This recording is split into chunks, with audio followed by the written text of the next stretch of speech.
এই জায়গাটা এমন একটি জায়গা যেখান থেকে আপনাদের রূপগঞ্জের যেই একজন নেতা ছিল গাজী সাহেব প্রথম আপনাদের জায়গা এইখান থেকে আপনি জায়গা দখল করা শুরু করেছে।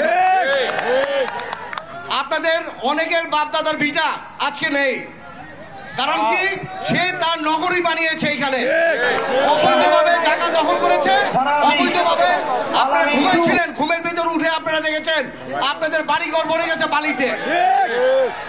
আপনাদেরকে কথা দিয়ে যাই, আমি যদি কখনো সম্ভব হয়, আমি যদি কখনো কোনো কিছুতে আসতে পারি, আপনাদের জায়গা আপনাদের আমি ফিরিয়ে দিব ইনশাল্লাহ।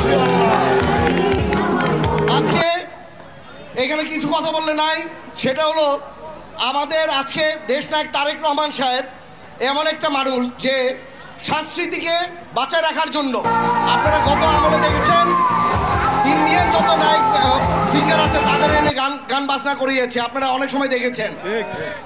এখন আবার শুরু হয়েছে পাকিস্তান থেকে গানের বিভিন্ন সিঙ্গারদের নিয়ে আসছে।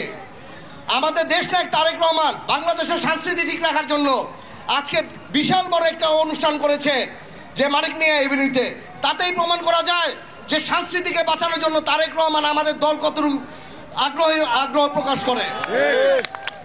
যাক, আপনারা সবাই অনেকক্ষণ ধরে অপেক্ষা করছেন, আমি আপনাদের সাথে কয়েকটা কথা বলি যে আজকে যারা এত সুন্দর অনুষ্ঠান আয়োজন করেছেন তারাও পৌরসভার বিএনপি এবং অঙ্গ সংগঠন, আর স্পেশাল থ্যাঙ্কস আপনার শাওন ভাইকে যে এত সুন্দর একটা অনুষ্ঠান আয়োজন করেছেন, এর জন্য আমার অন্তরের অন্তঃস্থল থেকে ধন্যবাদ জানাই।